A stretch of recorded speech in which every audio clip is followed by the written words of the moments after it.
Sau 11 năm kể từ khi những chú bé ếch biến mất, vào ngày 26 tháng 9 năm 2002, ban đầu cảnh sát cho rằng đây chắc hẳn là một kẻ rảnh, muốn trêu cơ quan chức năng. Tuy nhiên, vài ngày sau, một người đàn ông tầm khoảng 55 tuổi đang nhặt quả thông trên núi Quarion và bất ngờ phát hiện ra vài bộ quần áo rách rưới, cùng giày trẻ em được vứt rải rác trên con đường mòn. Nghi ngờ có chuyện chẳng lành, người này lập tức báo cảnh sát. Hàng ngàn người vào cuộc, xới tung mọi chỗ khả nghi trong khu rừng, và cuối cùng họ đã tìm thấy hài cốt của 5 cậu bé bắt ếch trong một cái hố cạn. Các em nằm quay tròn lại với nhau, quần áo quấn lên đầu. Các cậu bé cũng được cho là đã chết từ lúc mất tích và bị chôn sâu 6 tháng. Tại địa điểm nơi tìm thấy thi thể, ban đầu cảnh sát cho rằng rất có thể 5 cậu bé bị lạc, nên phải nằm quay tròn lại như thể tìm kiếm một chút hơi ấm giữa nền đất lặng. Bởi vì vào thời điểm các cậu bé mất tích, điều kiện thời tiết tại thời điểm đó chỉ khoảng 3,3 độ C và từ 6 giờ 20 phút tối đến nửa đêm. Khi ấy trời có mưa, gió khá nặng và có rất ít người trên đường. Các cậu bé đã có thể đi lang thang xuống núi, ngồi xổm trong những hang động của sườn núi và gục ngã vì đói cả ngày. Họ cho rằng nhiệt độ núi vào tháng 3 khi ấy đã gây ra cái chết tự nhiên do hạ thân nhiệt. Tuy nhiên, gia đình các cậu bé đều một mực phản đối kết luận này. Họ khẳng định các cậu bé tuy còn nhỏ, nhưng rất thông thạo địa hình khu vực. Không thể có chuyện các cậu bé có thể đi lạc trong chính khu vực chỉ cách nhà mình có 3,5 km được. Chuyện ấy quá sức là vô lý. Hơn nữa, nếu trời lúc đó đang mưa và lạnh, thì tại sao bọn trẻ lại phải cởi quần áo? Vào thời điểm đó, Warion là một sân chơi dành cho trẻ em trong làng.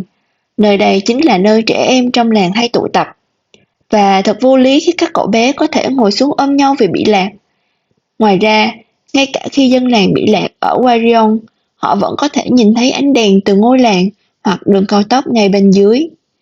Có 3 đến 4 căn nhà ở đường cao tốc Kuma, cách điểm mất tích chỉ khoảng 250 mét. Kết quả khám nghiệm tử thi đã đưa ra kết luận khác. Sau khi tiến hành khám nghiệm kỹ lưỡng, cảnh sát nhận định họ đã phán đoán sai ngay từ ban đầu. Họ tìm được dấu vết bị đánh bằng vật cùn trên hộp sọ của 3 nạn nhân.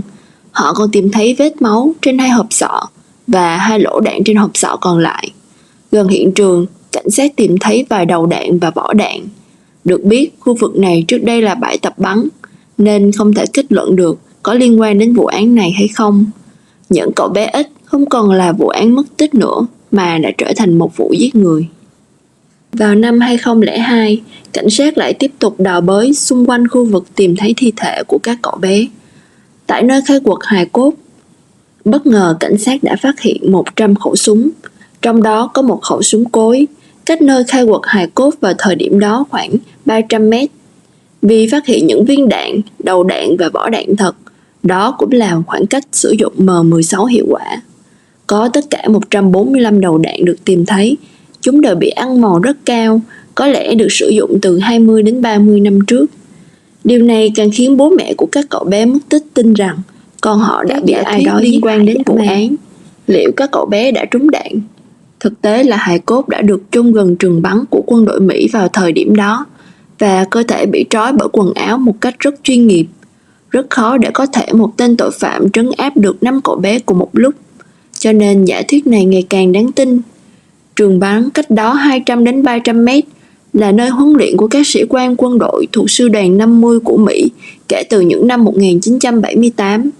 Tuy nhiên, sư đoàn 50 nhấn mạnh rằng ngày các cậu bé biến mất là đang trong một kỳ nghỉ tạm thời.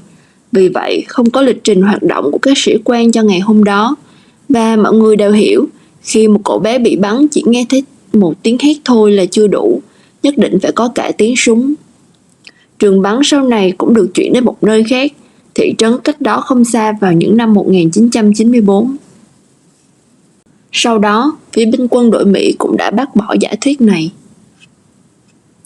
Một số nghi vấn chưa thể lý giải. Đầu tiên, thi thể không được phát hiện cho đến tận 10 năm sau, mặc dù một số lượng lớn nhân sự đã được huy động vào thời điểm đó. Như đã đề cập tại phần 1, núi Warion chỉ là một ngọn đồi nhỏ, dài chưa đến 300 mét, nhưng vẫn không thể nào tìm thấy xác. Nghi vấn thứ hai là kẻ giết người biết rõ vị trí địa lý xung quanh và có thể mang theo vũ khí như súng hoặc búa. Nếu như không biết rõ vị trí xung quanh thì hắn sẽ có thể đi lạc trên núi và quyết định dừng chân ngay tại thị trấn. Tuy nhiên không tìm thấy một dấu hiệu như vậy